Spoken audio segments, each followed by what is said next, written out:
Buenos días, estudiantes del cuarto año de educación secundaria. Les saludo, profesor Ricardo, y vamos a continuar con nuestras clases virtuales de literatura universal. El día de hoy nos toca abordar el tema de el romanticismo. Hay que precisar en primer lugar que mencionar el romanticismo no quiere decir que vamos a hablar de sentimentalismo o únicamente del amor. Este movimiento literario aborda muchos más aspectos en las emociones humanas. Así que empecemos con la definición. Este estilo literario se va a oponer en primer lugar al neoclasicismo racional. ¿Sí? Se va a oponer a estas ideas de copiar racionalmente todo lo que existía. Van a ser en Alemania con el movimiento llamado Star and Drag, Tempestad y Fuerza, y luego se va a irradiar por toda Europa. Los ideales, los sentimientos y la búsqueda de la identidad serán importantes manifiestos de este momento literario. Y sobre todo, la ilusión se mostrará por encima de la razón. La mujer será idealizada, pero recordemos, no es el eje central del romanticismo. Repito, no toda la poesía ni toda la literatura habla sobre el amor o sobre la belleza de la mujer.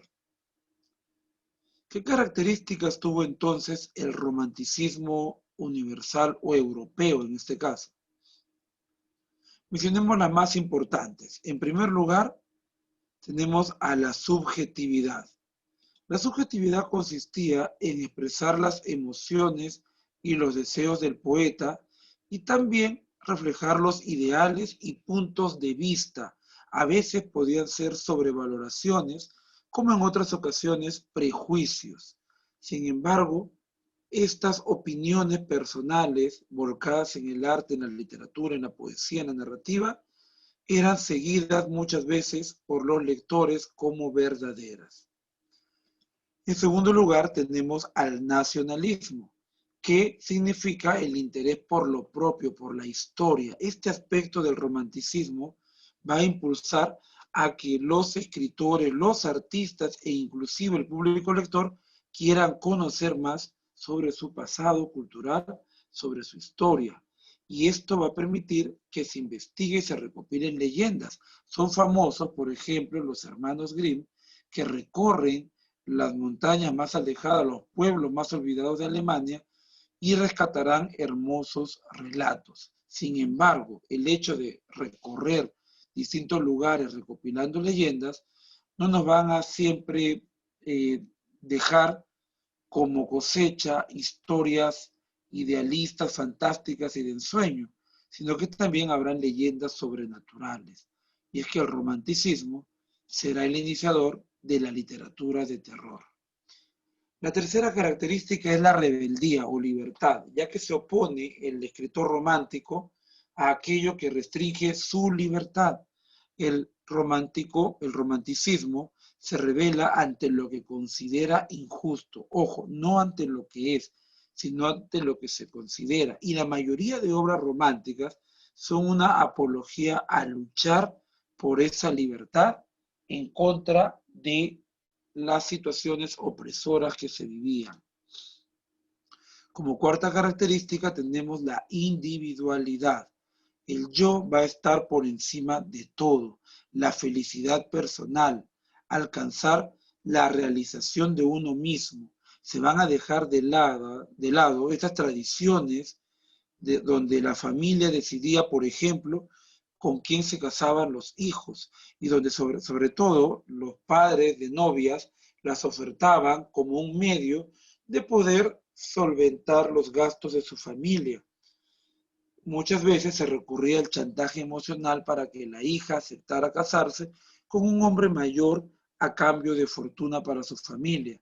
Sin embargo, en la época romántica, esto se quiebra y los jóvenes prefieren escaparse o morir a renunciar a su felicidad. Y por último tenemos el exotismo, es el interés por lo desconocido, lo prohibido, lo mágico, lo condenado, lo oscuro. Todo aquello que se prohibía, el romántico que se revela ante cualquier precepto o tradición, se pondrá a investigar. El romanticismo también tuvo dos vertientes paralelas, una pequeña subdivisión por la que van a transitar muchos de sus escritores, sea poetas, narradores o dramaturgos. Vamos a tener entonces un romanticismo de porte individual y un romanticismo histórico. El romanticismo individual muestra un tono intimista y privado, es decir, se van a reflejar en sus obras las emociones internas del poeta o el escritor y se va a apartar de lo real que no agrada para un mundo ideal y de ficción. Aquí en el romanticismo individual destacó principalmente la poesía. En el caso del romanticismo histórico, este impulsó la búsqueda de lo propio, la identidad, lo que ya mencionamos en la característica nacionalista. Se recopila las leyendas e historias y va a originar la llamada literatura de terror. Vamos a mencionar ahora algunos representantes del romanticismo. Aquí en la imagen tenemos a este personaje clásico griego llamado Prometeo, el titán que robó el fuego de los dioses del Olimpo para dárselo a la humanidad.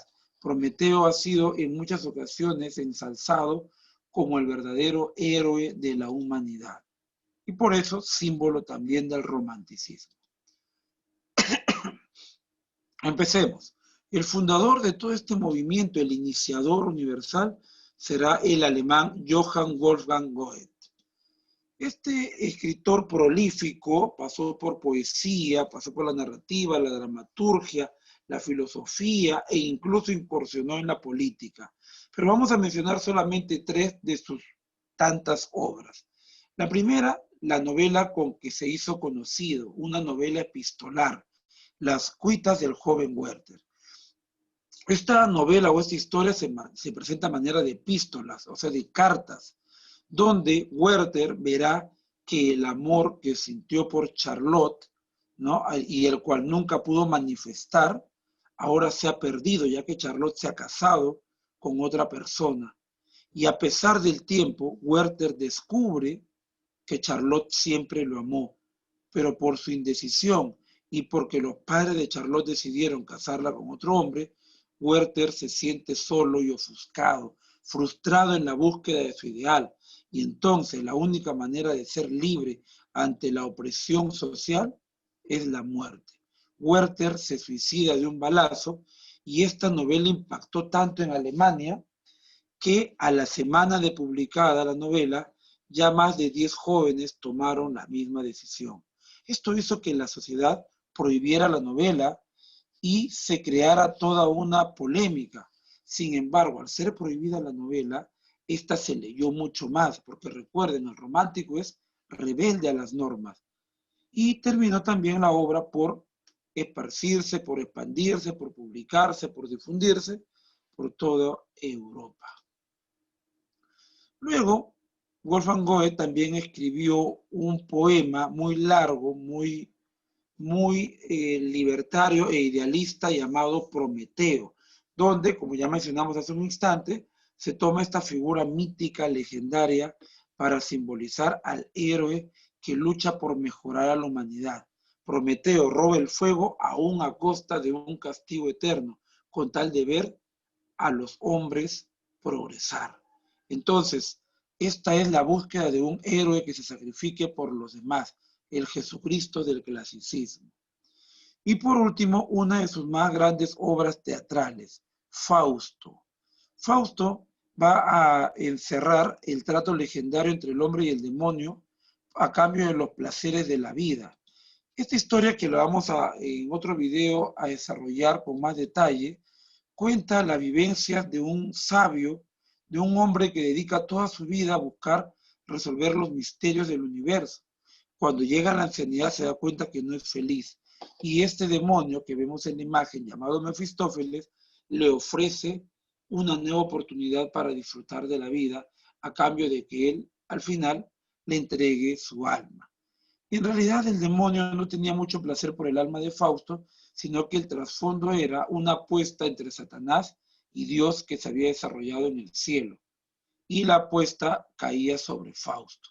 Es así que Fausto rejuvenece y empieza a probar los placeres de la vida sin medir las consecuencias de sus actos. Entre ellos, aquí podemos ver en el espejo, lastima a una muchacha llamada Margarita, a la que enamora, embaraza y le hace perder a su familia. Muere el padre, muere el hermano. Margarita deambula por las calles de hambre, abandonada con un niño en sus brazos, quien también morirá. Y la sociedad condenará a Margarita a ser quemada viva, mientras Fausto se encuentra en otro lugar del mundo disfrutando de los placeres.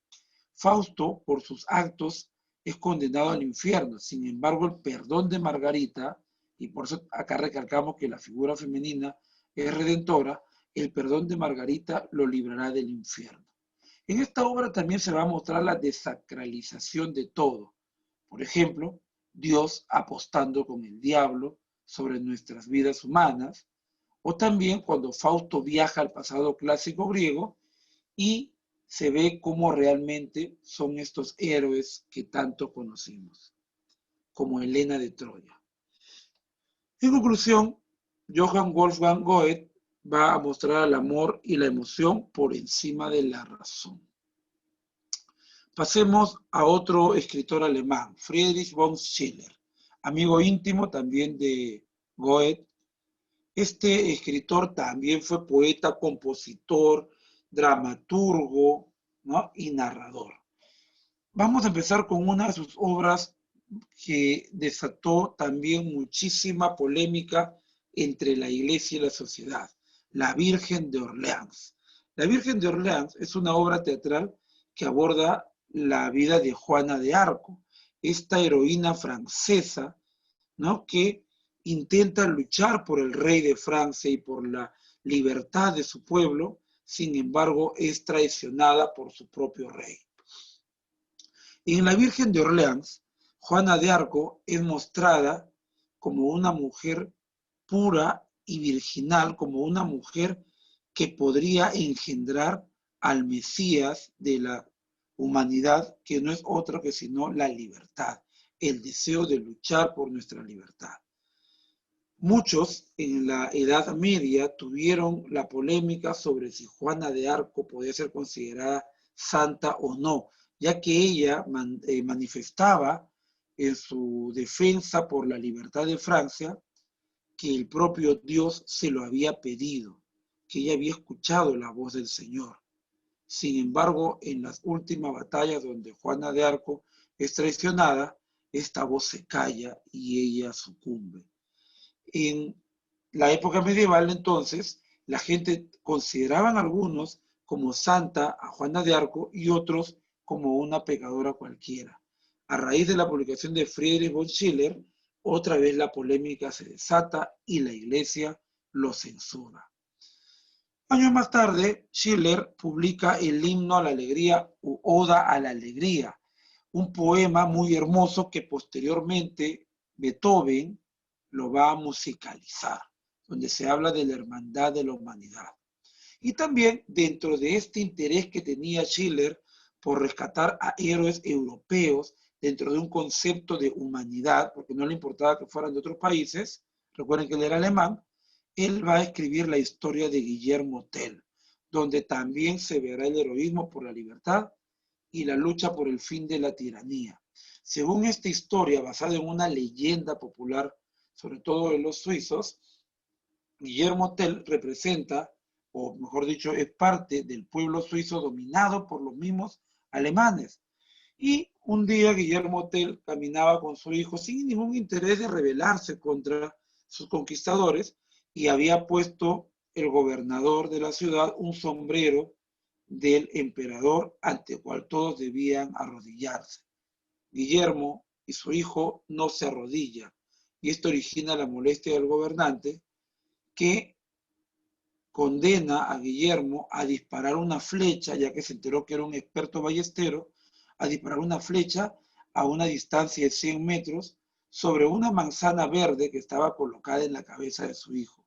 Guillermo Tell entonces coge dos flechas, dispara la primera y atraviesa la manzana. El gobernador aplaude, se acerca a él y le dice, ¿por qué querías una flecha más si solo tenías una oportunidad? Y Guillermo Tell le responde que si hubiera fallado con la primera flecha, la otra estaba apuntando al corazón del gobernante. Esto desató su ira, Guillermo Tell huye y va a encabezar la rebelión de los suizos contra los alemanes. Entonces, en conclusión, el interés de Schiller en su literatura es trazar justamente a personajes inspiradores e idealizados, que no tienen patria, sino que pueden servir a toda la humanidad. Ahora nos vamos a España, donde tendremos a Gustavo Adolfo Bécquer, un poeta y narrador muy importante del romanticismo. Entre sus obras vamos a mencionar una experiencia teatral cuando él escribe La Cruz del Valle. En esta obra teatral de tendencia gótica se muestra cómo el pueblo, un pueblo determinado, se acerca a una cruz que está ubicada cerca a su pueblo en un valle desde tiempos inmemoriales. Y ellos hacen juramentos, peticiones y promesas a esta cruz para que les conceda todo lo que ellos piden. Sin embargo, nunca imaginaron los pobladores de este lugar que esa cruz no tenía nada de cristiana, sino todo lo contrario, un origen demoníaco. Rimas es un conjunto de poemas de Gustavo Adolfo Bécquer donde sí se habla del amor, hay mucho lirismo y sensualidad. Hay que destacar que Bécquer no pone título a ninguno de sus poemas y nunca publicó sus poemas juntos. Bécquer publicaba sus poemas de manera independiente en algunos periódicos, en algunos lugares, y a su muerte los editores juntan todos sus poemas y respetando la voluntad de Bécquer de que sus poemas no llevaran título, solo le ponen números y colocan el título de Rimas a la colección completa de sus poemas. Pero como el libro era muy pequeño y la edición era muy cara, juntan sus rimas con las leyendas, otra obra de Bécquer que también él publicaba, historias sobrenaturales, de suspenso, muchas inspiradas en la tradición española, y ellos van a ser responsables de que mucha gente crea que la obra de Bécquer se llamó Rimas y Leyendas. Estas leyendas van a explorar el mundo de lo sobrenatural, lo misterioso, lo inexplicable, pero que convive con nosotros día a día. Entonces, Bécquer explora el mundo sensual intimista, pero también la literatura de terror, que como ya vimos, inicia en el romanticismo histórico. Otro escritor español, dramaturgo principalmente, fue José Zorrilla. Entre sus obras vamos a mencionar la titulada A buen juez, mejor testigo, que se basa en la tradición del Cristo enfadado por una promesa incumplida. Esto se inspira en la costumbre que existe en muchos lugares de las personas que solicitan un milagro, que solicitan una ayuda de una efigie, una estatua, de una imagen de un santo o del propio Dios, y a cambio ofrecen una promesa, un pago, una penitencia. Pero ¿qué ocurre cuando el que pide, el solicitante, no cumple la promesa? Se desata la furia divina sobre él y su familia.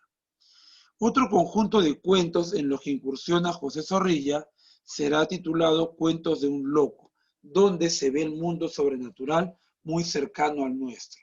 Pero la obra con que José Zorrilla va a ser muy conocido y aclamado fue la obra teatral Don Juan Tenorio, cuyo personaje ya existía en la leyenda popular. Incluso la obra de Tirso de Molina, de 200 o 300 años antes, titulada El burlador de Sevilla, también habla de este personaje, pero el propio Tirso de Molina manifiesta que el personaje de Don Juan Tenorio es muy antiguo en la tradición española. En la obra de Don Juan Tenorio, el protagonista, Don Juan, un hombre aristócrata, apuesta con otro joven rival sobre quién puede enamorar y engatusar a más mujeres para tener intimidad con ellas y luego abandonarlas. Y se hacen una apuesta para cumplir esto por un año. Cuando se vuelven a ver, se dan cuenta que ambos han empatado. Y entonces aparece un reto mayor que vemos aquí. ¿Quién puede seducir y enamorar a doña Inés, una joven novicia virtuosa de 16 años? Don Juan hace todo con tal de ganar la apuesta, la enamora y termina satisfaciendo sus bajos deseos. Y escapa. Mucha gente ha muerto por culpa de Don Juan, mujeres engañadas, sus familias, porque Don Juan también retaba duelo a otros jóvenes valientes de Sevilla. Así que Don Juan huye. Sin embargo, cuando regresa a su pueblo 5 años después, ya no encuentra su casa, puesto que su padre ha destruido su gran hacienda y la ha convertido todo en un camposanto para enterrar allí a las víctimas de Don Juan. Bueno, la historia continúa, un poquito más larga, pero vamos a luego detallarla en el próximo video, donde nos toca analizar obras románticas españolas. En resumen, José Zorrilla va a rescatar la tradición española y cristiana antigua y la va a adaptar a manifestaciones literarias contemporáneas. Pasemos ahora a Francia, Víctor Hugo. Francia es uno de los países que demora más en aceptar el romanticismo. Recuerden que en Francia nació el neoclasicismo y el intelectualismo estaba muy en boga. Así que Víctor Hugo, después de muchos intentos, presentará el drama teatral, Hernani, donde el liberalismo se muestra contra lo conservador y contra una monarquía desgastada. En Hernani, el protagonista, llamado justamente así, un hombre de bajo mundo, se enamora de una dama de sociedad y luchan contra todo. La historia parece muy sencilla, pero Víctor Hugo, sabiendo que Francia es todavía muy intelectual, es muy neoclásica, pone un contexto histórico en su obra que le da de un carácter de realidad a lo que él va a representar. Sí, Hernani la historia termina inspirando o motivando a la próxima revolución de Francia. Cuando la gente ve la obra, el trasfondo de la historia de amor entre Hernani y Doña Sol, la mujer aristócrata, era que la gente en Francia estaba cansado de tanta explotación, de tanto maltrato, de una monarquía abusiva y optan por la república. Años después, en 1830, va a estallar una de las tantas revoluciones en contra de la monarquía. Continuará en su camino exitoso Víctor Hugo y publicará luego Los Miserables, una de las mejores obras de Víctor Hugo, una novela romántica que va a analizar la piedad humana y va a denunciar la corrupción social.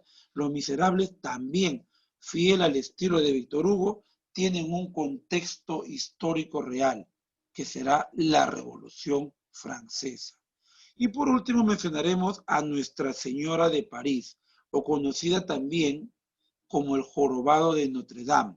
En esta historia, donde un niño deforme es abandonado en la catedral de Notre Dame y es criado por compasión por los sacerdotes del lugar, este jorobado termina destinado a tocar el campanario y vive escondido en la torre de esta catedral junto a las gárgolas, unas esculturas monstruosas que estaban allí desde tiempos inmemoriales. Y allí vivía el pobre Quasimodo. Hasta el nombre es muy, muy exacto, ¿no? Quasimodo, casi hombre, casi perfecto. Y llegan al lugar también unos gitanos y Quasimodo se enamora de una gitana. Bueno, la historia es un poquito compleja y larga, pero lo que vamos a ir viendo en esta historia de Nuestra Señora de París es como el tipo de prejuicios que hay en cada clase social, porque no solamente son los ricos los que tienen prejuicios sobre los pobres, también es al revés, el pobre siempre condena al rico solo por ser rico, ¿no? No solamente porque es explotador, sino basta que sea rico para que el pobre se muestre en descontento. Es una de las novelas más completas de Víctor Hugo porque va a analizar a cada aspecto de la sociedad humana. En Los Miserables vemos entonces esta defensa de los oprimidos ante la injusticia social. La obra empieza contando justamente esta injusticia con el protagonista Jean Valjean. Es un hombre que ha sido llevado a prisión por haber robado un pan. Por un pan es condenado a 14 años de trabajo forzados. Y cuando luego de tantas cosas logra salir, nadie le da trabajo. Lleva en el cuello la marca con hierro candente de todos aquellos que fueron presidiarios. Jean Valjean, ¿no?, llegará a una iglesia donde un monseñor lo atiende, le da cobijo, le da de comer, pero en la mañana Jean Valjean roba el candelabro de plata para intentar hacerse un destino. es capturado lamentablemente por la policía y llevado nuevamente a la catedral. La policía reconoce de dónde era ese candelabro de plata. Y el monseñor, lejos de acusar a Jean Valjean, dice que también le había regalado los cubiertos de plata y que él se había olvidado. El policía se va, el sacerdote, el monseñor, le entrega el candelabro y los cubiertos y le dice, ahora haz el bien. Y Jean Valjean se redimirá y se sentirá como el nuevo responsable de la justicia social. Tiene que ayudar a alguien más. Y empieza a ayudar a mucha gente. Pero a la par, el descontento social estaba ya en las calles de Francia y se producirá luego una rebelión, una revolución también. Toda la obra o la gran mayoría de obras de Víctor Hugo entonces constituyen una apología a reaccionar ante los hechos de injusticia social. Finalmente vamos a mencionar al padre de la literatura de suspenso, de la literatura de terror, Edgar Allan Poe. Este escritor norteamericano publica un conjunto de relatos sobrenaturales donde el hombre muestra también su lado perverso en un libro llamado Narraciones Extraordinarias. En todos estos libros se ve cómo el ser humano puede ser tan retorcido cuando quiere ser perverso y generar daño en otros seres humanos. Publicará también Allan Poe un poema con el que se hizo muy famoso en su época, titulado El Cuervo, un poema premonitorio de la muerte y de la angustia existencial, donde el poeta se encuentra sentado, triste, ¿no?, por la muerte de un ser querido, escribiendo, y de repente en la oscuridad de la noche llega un cuervo que siempre le dirá nunca más. El poeta conversa con él y le pregunta si ha llegado su hora, si volverá a ver a sus seres queridos. El cuervo siempre le dirá nunca más. El poeta pregunta si al morir irá al cielo y se encontrará con su familia, y el cuervo le da una visión cada vez más desesperanzadora y le dice nunca más. Esto plantea la incertidumbre de no saber qué pasa más allá de la vida. En el caso de novela, Edgar Allan Poe publica la narración de Arthur Gordon Pym. Esta obra muestra lo obsceno y la conducta humana. La historia relata así a grandes rasgos cómo un grupo de marinos naufraga, sobreviviendo solamente 4 en una isla, y pasan los días y al no ser rescatados, para no morir, deciden comerse a uno de ellos. Echan suertes y un muchacho perderá este sorteo y será devorado por sus compañeros. Pasan los días, llega un barco rescatista y se lleva a los 3 sobrevivientes. Uno de ellos, Arthur Gordon Pym, que cayó por mucho tiempo este caso de antropofagia, de canibalismo, hasta cuando ya se encuentra cerca al fin de sus días, revela la historia. Lo curioso de las obras de Allan Poe y sobre todo de este relato es que unos 40 años después, ya muerto Edgar Allan Poe, un barco naufraga y también sobreviven 4 tripulantes, quienes también deciden echar suerte para devorarse a uno de ellos. Y pierde un muchacho al que se lo van a comer. Lo curioso es que el muchacho de la novela y el muchacho del naufragio real se llamaban exactamente igual. Ven, aquí tenemos a un lado el cuento El corazón del ator, extraído de Narraciones Extraordinarias, donde se ve al protagonista esquizofrénico que ha matado a un anciano solamente porque no le gusta cómo lo mira, no le gusta su ojo. Lo mata, destapa el suelo de la sala, lo entierra allí y pone las maderas meticulosamente. La policía llega a su casa porque ha escuchado un extraño ruido a un vecino y lo ha reportado. Y el muchacho, en el colmo de su soberbia y de su esquizofrenia, invita a tomar café a los policías que ya inspeccionaron la casa y estaban a punto de irse, y pone las sillas sobre las maderas que cubren el cuerpo del anciano asesinado. Conforme pasan los minutos, el asesino cree escuchar cada vez más fuerte los latidos del corazón de su víctima, hasta que cree que el latido es tan fuerte que lo envuelve todo, y termina desesperado confesando su crimen.